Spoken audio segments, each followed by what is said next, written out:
You've tuned into Unpause Your Life with Dr. Callie Estes. Your access to success strategies and more to help you move onward and upward with your life.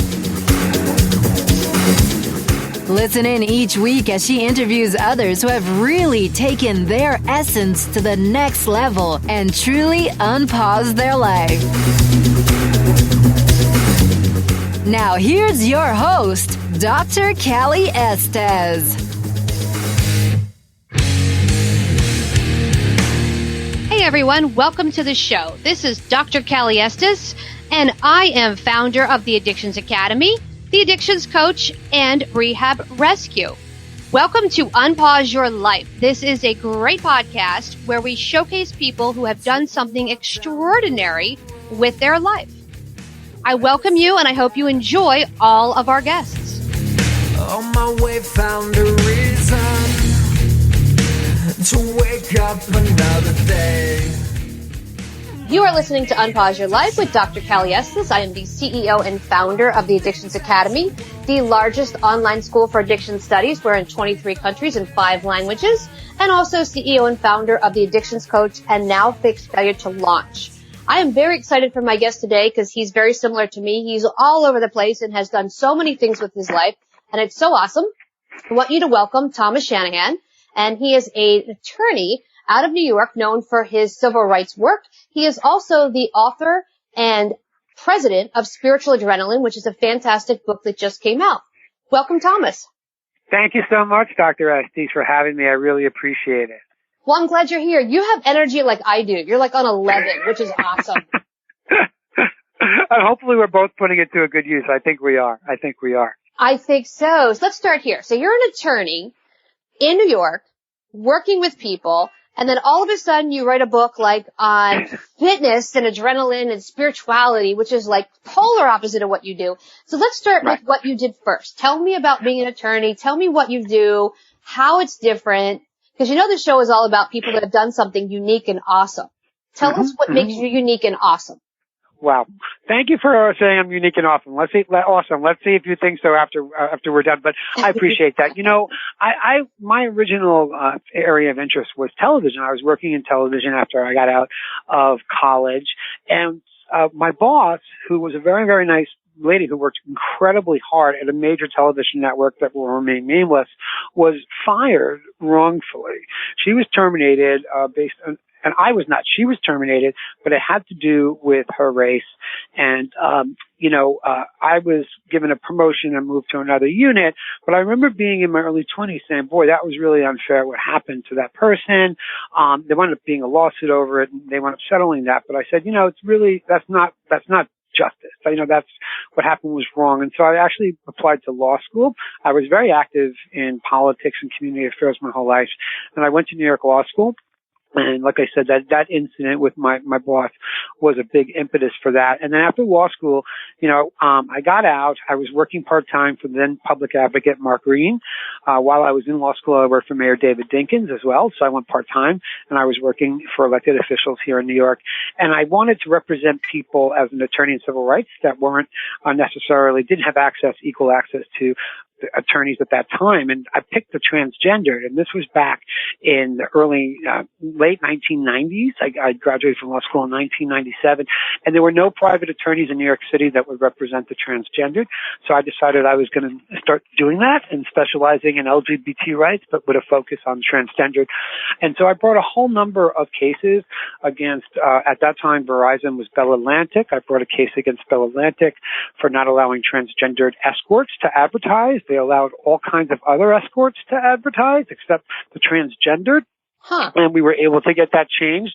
I represented transgendered someone named Amanda Lepore, who's very well known, who worked at a very large nightclub here in New York. When they fired her and said, "We're letting you go because we want to hire real women," we had hundreds of people. That's what they said.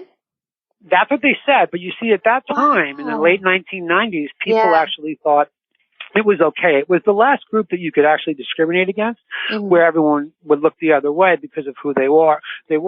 So in that case, We had hundreds, this video on my YouTube channel, hundreds of LGBT activists showed up at the nightclub at 2 a.m, and it was just an amazing outpouring of support for Amanda.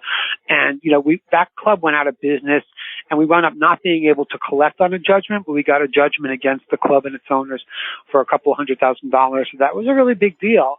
And then the big case that happened back then, which helped, you see, when I was doing this litigation, Christine Quinn was then very active in the New York City Council, and she became the speaker, but she introduced a bill, and she was fighting and lobbying very hard for a bill to add transgendered people, gender identity, to the New York City human rights law. And so while I was litigating, people like Christine Quinn and others were advocating in the political arena. So we were dual tracking this whole civil rights movement that was happening in the city. And the big case, and actually the day that the jury came back on this case was the same day that human rights bill was amended in the city council, just by chance. They happened on the same day. The big case back then was against Toys R Us, and there was 3 employees who were working at the Bensonhurst Toys R Us who actually chased my clients. There was 3 of them. They were shopping for Christmas presents. They chased them out of the Toys R Us and they had bats. They had taken bats from the sporting section, and they were saying, "Get out of the store, you she-males, What? man, Really? woman." Yes. And then you can Google this. You'll find. My God. You'll find we had rallies in front of the Times Square Toys R Us store. What in the hell? Hang on. You can't make this shit up. Let me tell you. Let me tell you, Dr. Arce, you're not going to believe this, but there's a quote. If you Google any of the articles about the case, the defense that Toys R Us raised in federal court in the Eastern District, we were before Judge Sifton, was, given who they are and what they look like, things are going to happen to them as they go about their business in the rough, mean streets of New York City. What? That's This their is Manhattan. defense. This is not the rough streets of me. I lived in this station. There's no Times Square is not rough, first of all. So, and I know where the Toys R Us was. What in the hell?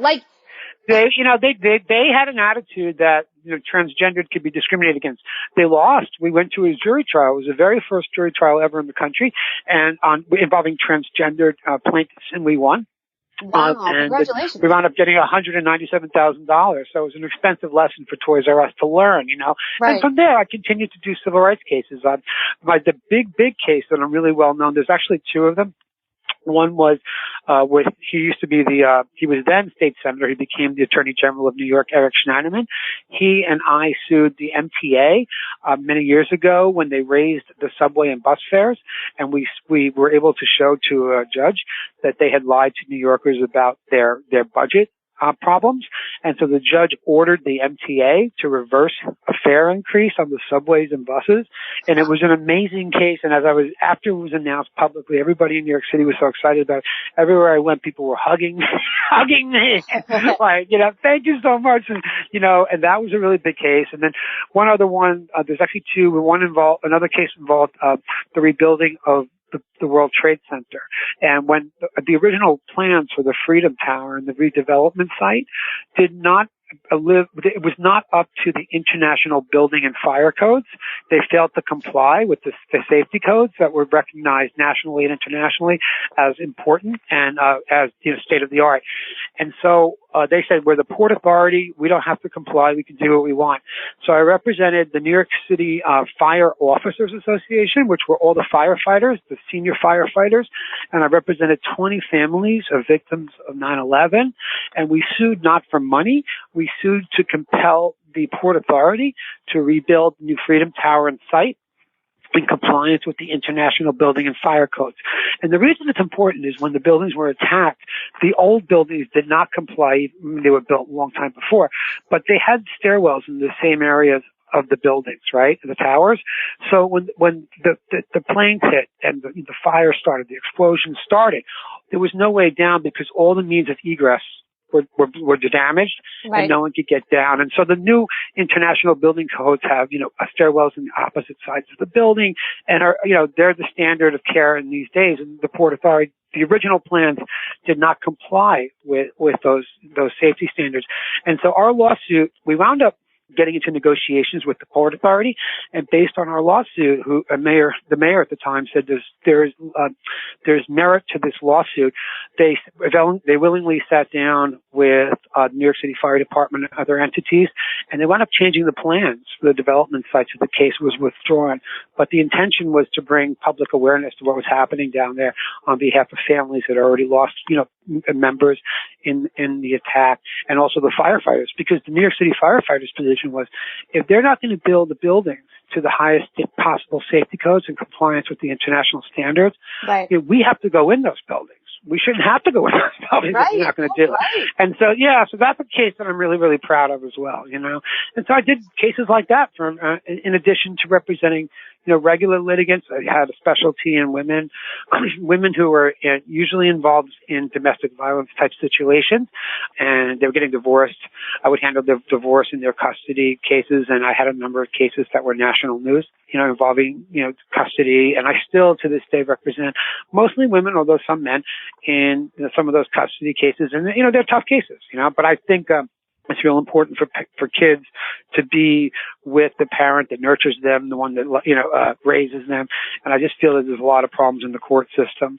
And when it comes to these really high conflict divorces that involve young kids, and oftentimes involve very wealthy men and very powerful men and very successful men who have the money to really try and grind down their soon to be ex, and oftentimes who use the children as kind of like as a trophy, if you will, or a pawn.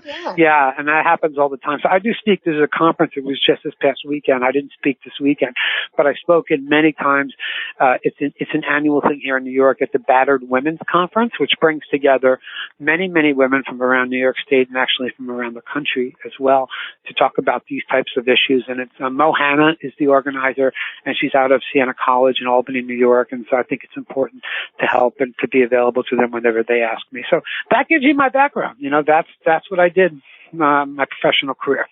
That's awesome. So you've got like two sides here. So you have this professional person that comes in, you're like the archangel, you save people, you fix things, you make things right.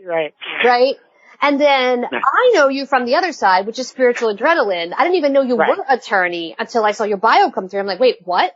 So tell me about what is the spiritual adrenaline? What does it mean? Okay. How did you get involved in that kind of stuff? Sure. Okay.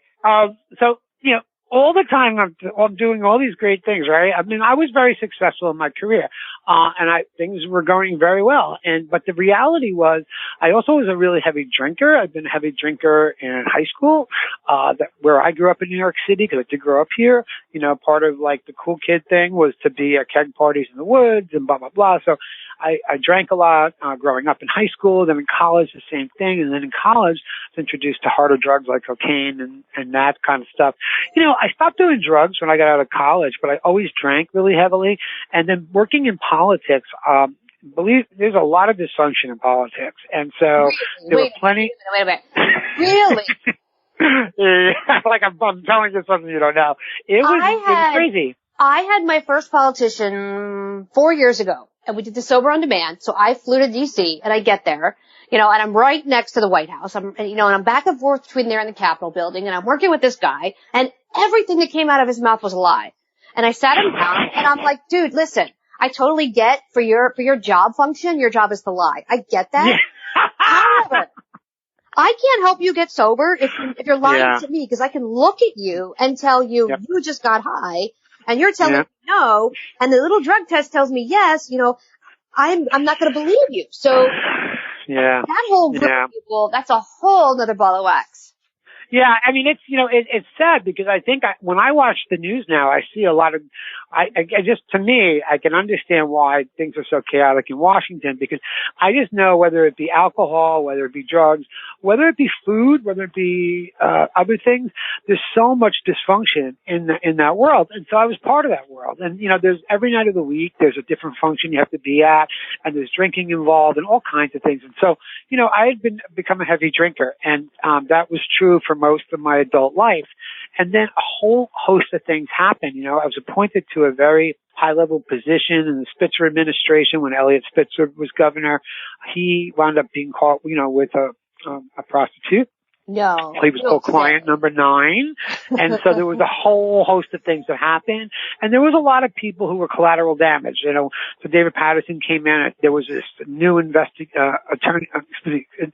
general appointed, because they said that the former inspector general was very close to the governor. And that person targeted me, for investigation along with other people for lots of different reasons. And what happened was he wound up, after investigating me for 2 years, didn't really find anything. I was never directed or arrested or convicted. I was never told to return money, but he went through all my travel vouchers and found mistakes. And he put out a very damning press release. So I was asked to resign. I said, I'm not going to resign because what you're doing is crazy. It was crazy. And so I said, you can fire me. So and they wound up firing me because I didn't want to admit that I had done anything wrong. So that happened. It was very public. It was in the papers all around New York State. And, that was a lot. And then I didn't go back to drinking because I knew that I had a propensity to use alcohol and drugs as a coping mechanism. So I actually went to an outpatient facility and I checked myself in as a preventive thing. And I was in that facility. I actually was very depressed, Dr. Estes. I will tell you, I was very upset about what happened because it was public and it was humiliating. But I wasn't drinking and doing drugs. And I went to go see a therapist and he gave me I was there for 15 minutes, and I'm not exaggerating. He was a pharmacologist who was recommended by someone I met at the outpatient treatment facility. And I was there with him for 15 minutes, and he gave me 5 different prescriptions, anti-anxiety medication, sleeping medication. What else? I can't remember. There was 5 of them all together. And so I was in the outpatient program, and I was taking the antidepressants and the anti-anxiety medication and everything else. And then back to back, in January 2010, my colleague, who I still share office space with now, her son, who was 18 years old, was paralyzed from the neck down in a snowboarding accident. She immediately wanted to leave and help with him with therapy, and she did. I told her I'd cover her law practice while she was gone so she wouldn't lose her business. So she left. I was covering her law practice, dealing with my law practice as well. And then 2 months later, on March 6, 2010, my brother, he's not my brother by blood, he's my cousin, but my mom and dad raised him. He was paralyzed from the neck down in a ski accident, believe it or not. Yeah, I know, in Sunday River up in Maine. So all of a sudden, I became really actively involved in his day-to-day financial affairs, his day-to-day health affairs. He had 3 kids, but they were in their early 20s, and they couldn't handle being around their father with this catastrophic injury. And so, on a daily basis, I was dealing with things up in Maine. I was flying back and forth quite a bit. He went to therapy in Atlanta, so I would fly down to Atlanta and spend some time with him and come back up, try a case. It was just crazy. And then 2 months later, my mom, who had never been sick, never smoked a cigarette in her life or drank alcohol, got throat cancer. And my sister was a wonderful human being, had 3 young kids at that time, and just could not help in taking my mom to chemo and radiation. So I started going back and forth to Albany to take my mom to chemo and radiation. Then I'd come back and try and work down here and make money. It was just chaotic. I dropped out of the outpatient clinic, and I stopped using all the medication because I didn't like the way it made me feel, like cold turkey. And so I basically couldn't function at all. And I had all these responsibilities. So I was like, I went back to what I knew would work, and I went to my Coke dealer. I knew from the old days. That was my solution. You're already on 11 sober. I can't see you on cocaine, for God's sake. It's so funny. Even back then, people would say that to me. But you have to understand, I was so unhappy and so exhausted. It wasn't like I was going out to party and do it. I was trying to keep up with the demands being placed on me. I would start doing it, which was crazy, almost at the time I got out of bed. And it got to the point, because I came off those the antidepressants and the other drugs, I needed it to function. And then it's kind of reversed, because originally I would drink a lot and then go and use cocaine, but then the cocaine became, if you will, the gateway drug, and I needed Jack Daniels to bring me down because I couldn't sleep. See, I totally get that, because my drug of choice was Rip Fuel, if you remember back in the day, Mahawang, Guarana, and a Fedra stack. And sure. Amazing stuff. I would lay in bed, take two, wait for it to hit, and bam, hit the ground running. We're going to do this and this and this and this and this. And that led to speed when they said no more. I was like, what do you mean no more? Yeah. Like, you can't buy it. So now it's like, well, what's next? So mine's a little, do speed because I was like, I really don't want to get into meth because then I'm not going to be functioning at all. So I totally get that. And then, harder things in life get, the more you reach for something. So Yep. how did you get That's yourself what out happened. of that? How did you? Well, you got to remember, let me just say also one other funny thing about it. I didn't know this at the time, but I know this now, is that aside from dentists, lawyers have one of the highest, I think the second highest level. Suicide, but also substance abuse problems. The numbers, and it's a very, so I wasn't alone. Like I knew, in the courthouse. I mean, I hate to say this, but there was a lot of people, and I still see people that are struggling. It's just the dynamic of the job. It's a very, very mentally grueling job, and so the point is, it was awful. It got to the point where my colleague came back after 1 year off of taking care of her son. Her son, by the way, just graduated from NYU. He still uses the wheelchair, but he recovered greatly because she took that year off. Right. And he just graduated from NYU as a psychology major. So she came back and she saw because she was with me every day, how bad things were when she came back, and she talked to my mom because she's part of the family. So next thing you know, in May, I wound up in an inpatient facility, and when I got there, I was very sick. On the way there, I wound up stopping at a a heart unit in a local hospital because they were concerned I might have had like a stroke or something. So I was there for a couple of days, and then I wound up being admitted to a place called Conifer Park, which is in Albany, New York. And, I was happy I was there. I felt like things had gotten out of hand. I didn't know how to get out of it. So I felt like this, instead of being like unhappy to be there, I was thrilled. You want to know the truth? And I had been through, like when I was in the outpatient program, I was going to the program and I would go to meetings, 12-step meetings, but I would not participate. I would just sit in the back of the room. I had a sponsor who actually didn't work steps, so he didn't make me work steps.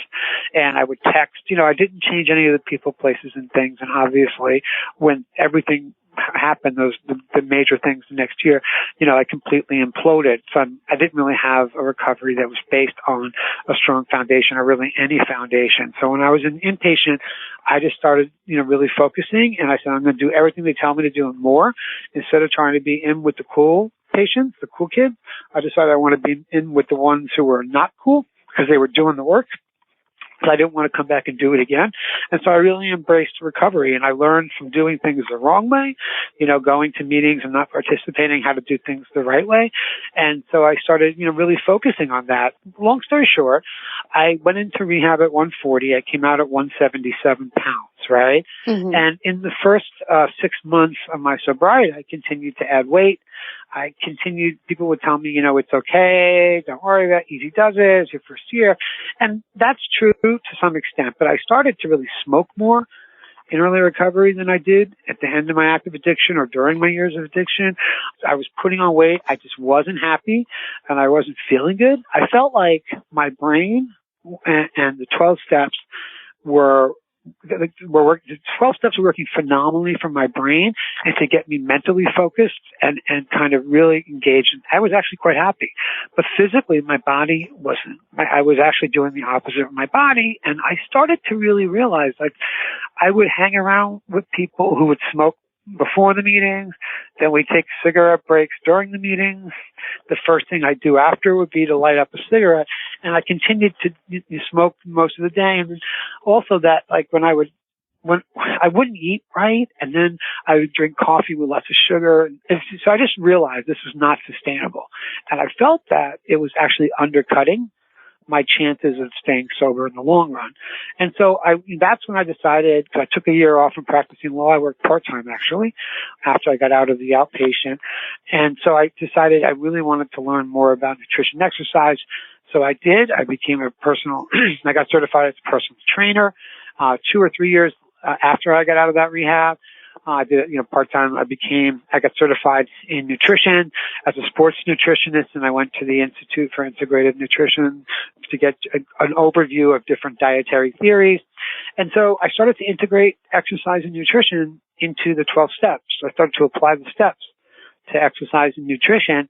And for me, that was an amazing experience, and it continues to be to this day. So I'm just going to stop you right there. So that, for me, is so pivotal because there's people out there who find sobriety and they say, okay, I'm not using heroin, alcohol, whatever, but I turn around and they're eating donuts, they're eating cupcakes, they're not working out, Exactly. they're unhappy, they're bitching about everything, and I'm like, okay, well, but you're not sober. And we have this big debate. They go, what do you mean? And I'm like, well, sugar's a drug.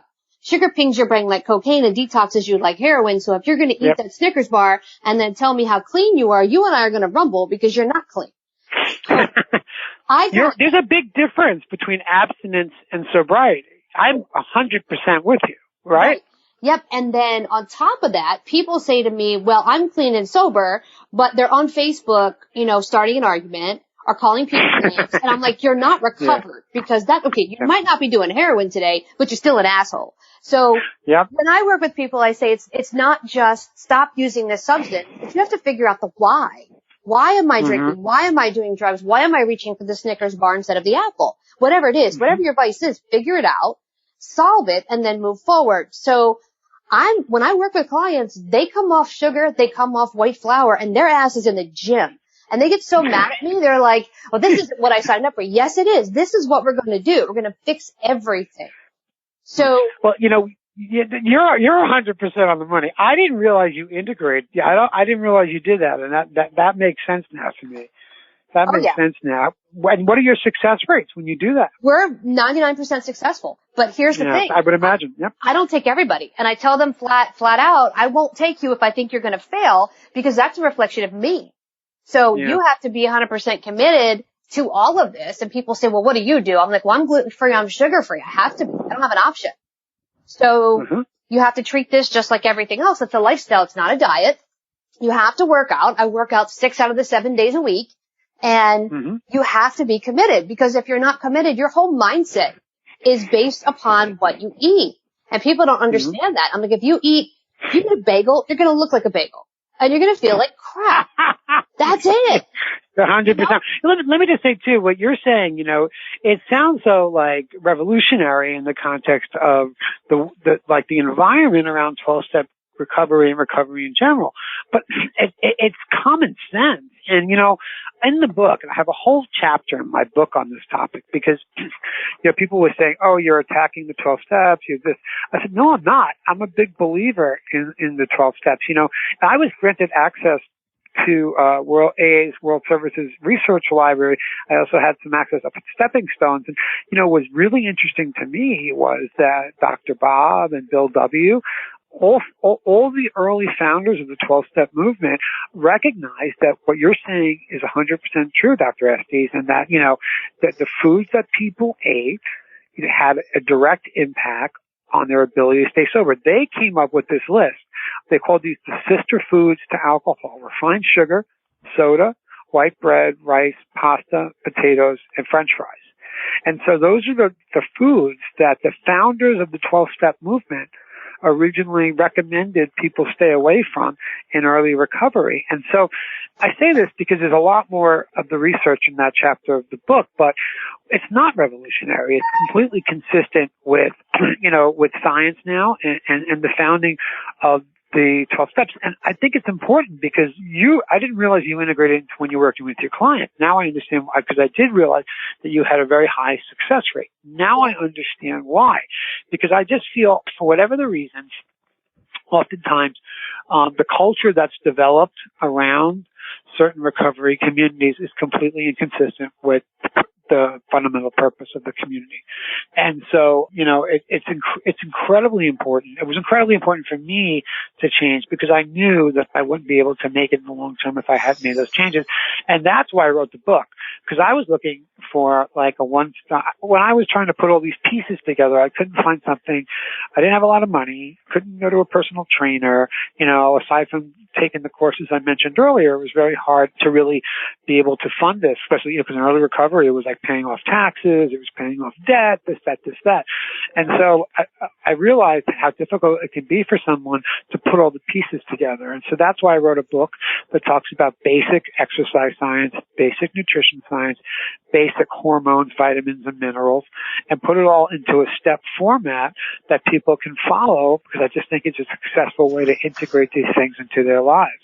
And that's what we're doing. And I mentioned to you earlier, in May of this year, 2019, WPIX television here in New York City is going to be following 3 people who've agreed to follow the lifestyle.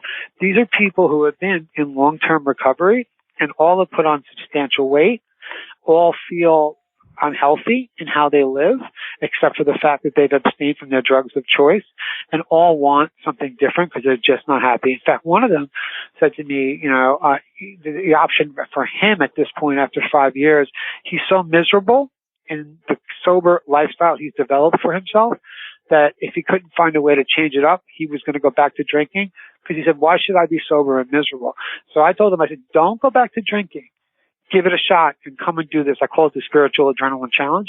I'm really excited to see how these 3 people, how things change for them. I hope and I believe in a positive way by investing 6 months with us and trying to change the lifestyle they're living. That's excellent. And I'm really excited for this too, because I think this is a book that I can integrate. We teach fitness in recovery and nutrition in recovery. I know you do. I know you do. Yeah. So be prepared. I know you, but listen, can I give you, and I'm not just giving you, I'm not plugging you because you had me on. I'm really excited to be here and I'm honored to be here, but you're one of the few. When I looked at the programs, I've looked at what you teach, and you're one of the few who gets it, in the sense what you offer at the Addictions Academy is like it's a rounded, holistic approach, right? It's not just piecemeal. You take the whole person, and I think that you deserve a lot of credit for that. We're bringing on Darren Littlejohn for Buddhist 12-step. I read his book, the 12-step. I just had him on before you today. Oh, did you really? I read his book years ago. I love that book. So he's the 12 Buddhist steps. Yep. Mm-hmm. And Valerie Mason-John, Gabor Mate's right hand, she does the 8 steps for Buddhist recovery. So we're going to bring both of them on for the spiritual side, because we have the fitness, we have the nutrition, we have the recovery coaching, life coaching, we have all these pieces. Now it's the spiritual side, because there's nowhere to go. Like you said, you were looking around going, what do I do? There's no fitness in recovery. There wasn't, There's no nutrition. You have nutritionists who go, well, I don't know what to tell you about that. And then they don't understand the whole concept, of alcoholism and drug addiction and your cravings and your triggers. And it's like a disconnect. So I'm really excited about your book, and I'm really excited to have it on. We're going to put it up for you so people can purchase it directly from Amazon and from your site and everything. That would be great. Dr. Estes, the logo for the book, if you look at our Facebook page or any kind of our social media, is 21 blades around the human body. And the body, the arms are out, the legs are together at the base. But, so one arm is exercise, one is fitness, and the base is spirituality. And the reason there's 21 blades around the person's body is it incorporates the 12 steps, the Eightfold Path, and the 21st blade represents the higher power of someone's choosing. And so, as I say in the book, what I tried to do, because I started to recognize early on that the Eightfold Path is so consistent with 12-step teachings. So I was actually living, a 12-step, along the Eightfold Path. And so they work so well together because there's such an integration of the concepts, And I'm a big believer in Buddhism. I was so grateful. I don't know if you know this about my background, but I was so grateful. I attribute being able to quit smoking, which I stopped 2 years after quitting alcohol and drugs, that I actually flew to Lumbini because I wanted to deliver in person a thank you note to Buddha at his place of birth. So I flew to Lumbini, Nepal. Oh, wow. And I left the original copy of my book there, and I said thank you because I was starting to write the book, but I was chain smoking as I was doing it. So I said, you're a hypocrite. Cut it out, okay? So because I was able to quit smoking, I said there's enough hypocrites in the world. You can't write a book about health and a healthy lifestyle and recovery and chain smoke while you're doing it. That's ridiculous. So when I finally quit smoking and I finished the book in 2015, I took the original manuscript there and I left it as a thank you note for him. And then I promised, I said, if the book ever gets published, I'm going to come back, but I'm going to go to the place where you found enlightenment. So in 2018, in October of 2018, I actually went back to India, to the actual spot. There's a temple there now where he attained enlightenment after looking for 6 years. And I left a copy of my book under the tree of knowledge, which is there at the actual spot, and a new thank you note as a gift to Buddha, just because I don't believe I would have been able to write the book and accomplish the things I've been able to do unless I had integrated his teachings into my recovery lifestyle. I'm like that much of a believer. I'm really that much of a believer. That's awesome. Well, we are so out of time, and I'm so glad you came on, and our listeners are going to love to hear about all the amazing things you're doing. And how do they reach you? How can they reach you? Give us your plugs. Sure. So they can reach me at, we have a website, spiritualadrenaline.com.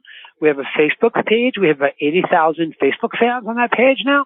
So that's just do the search on Facebook. And then we have a smaller, about 1,000 people in a sober active community page. And then the last thing is you can check out our Instagram account. And then one more thing, I also promote sober active communities like Addict to Athlete, like Recovery Fitness, the Phoenix, Temperance Training that are organizing all around the country. So you can learn a lot about sober active communities on any of our social media. Awesome. Thank you so much for coming on, and I appreciate it. We'll get everything up, and you have been listening to Unpause Your Life with Dr. Callie Estes, where all of our guests have amazing stories and things they have done. We are an inspirational podcast hoping to make your day better. Have a great day, guys.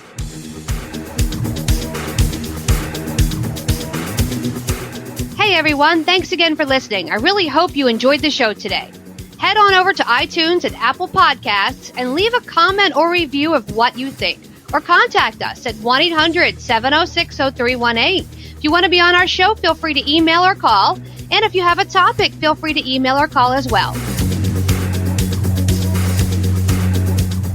Thanks for listening to Unpause Your Life. For show notes and more, head on over to unpauseyourlife.com.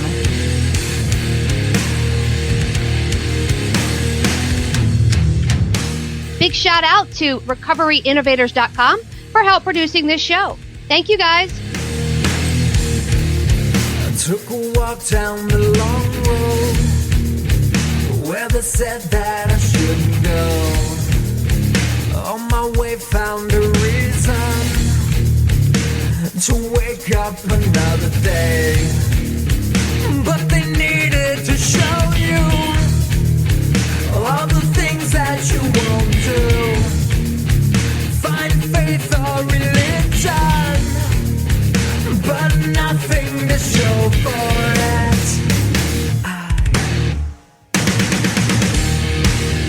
No need to escape in love with my pain. I may be awake, but I'm alive, still alive, and I won't be bound by your mistake. No, I won't be your enemy, trapped at the gate. Bring me to life, put me to death. Just give me something that's just not so hard to believe. To believe. To believe.